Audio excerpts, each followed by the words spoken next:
BJP प्रवक्ता रही नूपुर शर्मा की ओर से पैगंबर मोहम्मद पर दिए बयान के बाद से ही ये माहौल बनाया जा रहा है कि कतर में भारत का जबरदस्त विरोध हो रहा है और माहौल बनाने का काम कर रहे हैं भारत में ही बैठे तमाम मोदी विरोधी, जो बस इसी ताक में बैठे रहते हैं कि किसी न किसी तरह से मोदी सरकार को घेरने का मौका मिले। और ये मौका उन्हें नूपुर शर्मा ने पैगंबर मोहम्मद पर बयान देकर दे दिया था, जिसके बाद से ही तमाम मोदी विरोधी सरकार पर टूट पड़े और ये बताने लगे कि कतर जैसे देशों से भारत के रिश्ते खराब हो रहे हैं। लेकिन हैरानी की बात तो ये है कि खुद कतर दौरे पर गए बिहार सरकार के पूर्व डिप्टी सीएम और बीजेपी नेता सुशील कुमार मोदी ने कतर के बारे में जो कुछ भी बताया उसे सुनकर तमाम मोदी विरोधी चिढ़ जाएंगे।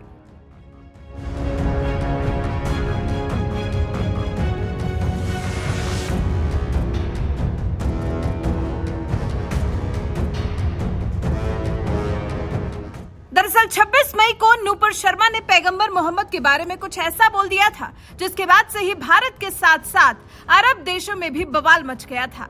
और इसी बवाल के बीच देश के उपराष्ट्रपति 4 जून को कतर देश के दौरे पर गए हुए थे।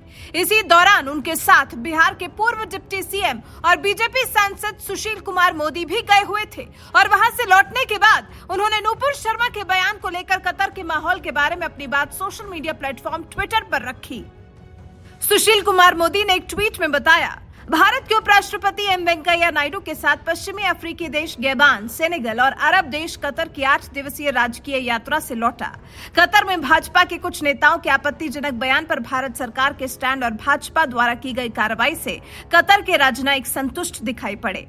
कतर से लौटे बीजेपी सांसद सुशील कुमार मोदी का यह बयान बता रहा है कि नूपुर शर्मा के विवादित बोल को लेकर कतर में थोड़ी नाराजगी तो थी, लेकिन जिस तरह से बीजेपी ने पहले नूपुर शर्मा को पार्टी से 6 साल के लिए सस्पेंड किया और फिर सरकार ने भी अपनी सफाई दी, उससे कतर के राजनयिक संतुष्ट नजर आए। और फिलहाल अब कतर के भारत से नाराज होने जैसी कोई बात नहीं है। यानी जो लोग इस मुगालते में है कि भारत और कतर के रिश्ते खराब हो गए हैं, उन्हें यह सुनकर एक बार तकलीफ तो जरूर हुई होगी कि भारत सरकार की कार्रवाई से कतर संतुष्ट है और फिलहाल दोनों देशों के रिश्ते पहले की तरह मजबूत हैं। इतना ही नहीं, उपराष्ट्रपति वेंकैया नायडू ने कतर से ये मांग भी की है कि भारत के लोगों के लिए पूजा स्थल और दाह संस्कार के लिए सरकार जमीन उपलब्ध करवाए। इस बारे में सुशील कुमार मोदी ने एक ट्वीट में बताया, उपराष्ट्रपति नायडू ने कतार के प्रधानमंत्री से आग्रह किया कि भारतीयों के पूजा स्थल और दाह संस्कार के लिए भूमि प्रदान करें।